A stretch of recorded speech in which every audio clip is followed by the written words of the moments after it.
রাত দিন 24 ঘন্টায় চলে কোরআন তিলাওয়াত। এভাবে মাস কিংবা বছর নয়, টানা 97 বছর ধরে তিলাওয়াত হচ্ছে মসজিদের পাশে কবরস্থানে।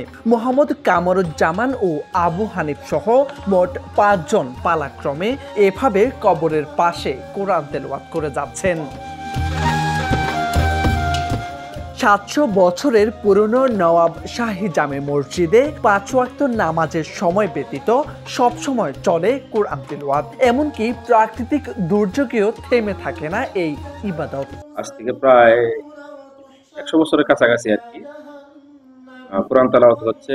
আমরা এখানে 5 জন হাফেজ সাহেব কোরআন তেলাওয়াত।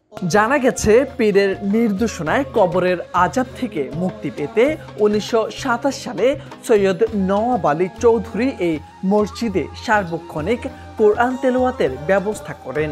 1929 সালে 17 এপ্রিল মারা যান তিনি। মসজিদের একপাশে তাকে চিরনিদ্রায় শায়িত করা হয়। তিনি চলে গেলেও কোরআন তেলাওয়াত আর বন্ধ করা হয়নি।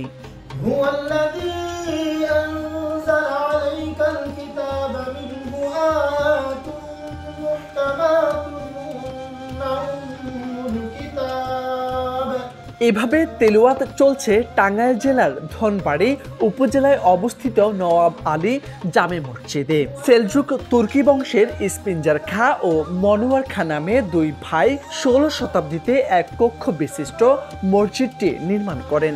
পরে নবাব সৈয়দ নওয়াব আলী চৌধুরী 115 বছর আগে মসজিদটি সম্প্রসারণ করে আধুনিক রূপ দেন। সৈয়দ নওয়াব আলী চৌধুরী 1863 সালের ডিসেম্বরে জন্মগ্রহণ করেন। মৃত্যুবরণ করেন 1929 সালের 17 এপ্রিল।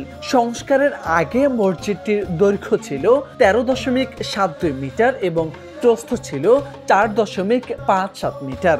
সংস্কারের পর বর্গাকৃতির ও 3 গম্বুজ বিশিষ্ট মুঘল স্থাপত্যের বৈশিষ্ট্যপূর্ণ করা হয় মসজিদটি। মসজিদের মেঝেতে আর দেয়ালে কাচের টুকরো দিয়ে নকশার মোজাইক করা হয়। মেঝেতে মার্বেল পাথরের খোদাই করা নিপুণ কারুকার্য দৃষ্টি কাড়ে যে কারো।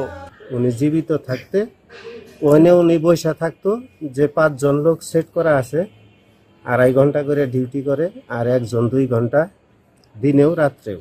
উনি কিছু সময় বসে থেকে ওই তেলাওয়াত গুলা শুনতো ওইখানে বসে। ওইভাবেই এখন 93 বছর রানিং চলতেছে। 4 জন যারা আছে ওদের 5 ঘন্টা, মানে 2.5 ঘন্টা করে।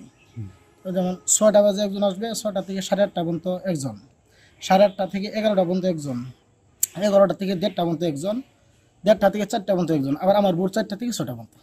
আমি 22 বছর যাবৎ এখানে মসজিদে নিয়োজিত আছি খেদমত হিসাবে। মরহুম নওয়াব আলী চৌধুরী হিসাবে পাশে তেলাওয়াতে নিয়োজিত আমি। ভেতরের সব জায়গাতেই চীনা মাটির টুকরো দিয়ে মোজাইক নকশায় অলঙ্কৃত, যার অধিকাংশ ফুলের নকশা। প্রায় 10 কাঠা জায়গার উপর নির্মিত মসজিদটির চারদিক থেকে 4টি প্রবেশ পথ, 9টি জানালা, 34টি ছোট ও বড় গম্বুজ রয়েছে। বড় 10টি মিনারের প্রতিটির উচ্চতা ছাদ থেকে প্রায় 30 ফুট। মসজিদের দোতলার মিনারটির উচ্চতা প্রায় 15 ফুট। 5 ফুট উচ্চতা এবং 3 ফুট প্রস্থের মিহরাবটি দেখতে বেশ আকর্ষণীয় এবং দৃষ্টিনন্দন। পূর্ব দিকের 3টি প্রবেশ পথ বরাবর পশ্চিমের দেয়ালে 3টি মেহরাব রয়েছে। 30 ফুট উচ্চতার মিনারের মাথায় স্থাপিত 10টি তামার চাঁদ মিনারের সৌন্দর্য বাড়িয়েছে বহুগুণ। এখানে বিভিন্ন স্থান থেকে মানুষ দর্শনার্থী এখানে আসে, মানামান্নত করে। মানামান্নত ইনশাল্লাহ কবুল হয় আল্লাহর দরবারে। এখানে বিশিষ্ট আল্লাহর ওলিরা শহীদ আছে, ওনার দাদা পরদাদা এবং ওনার বাবা সহ ওনাদের বংশগত যারা ছিলেন সবাই ইনশাল্লাহ এই আল্লাহর ওলি ছিল। তা আমরা ওনার জন্য দোয়া করি। মসজিদটিতে প্রায় 4 থেকে 500 মানুষ একত্রে নামাজ আদায় করতে পারেন। দূর দূরান্ত থেকে আগত দর্শনার্থী ছাড়াও স্থানীয়রা এই মসজিদে নামাজ আদায় করেন। অনেকেই মনের বাসনা পূরণের জন্য মানত করতে আসেন এই মসজিদে। মোরশেদ আলম, সময়ের আলো।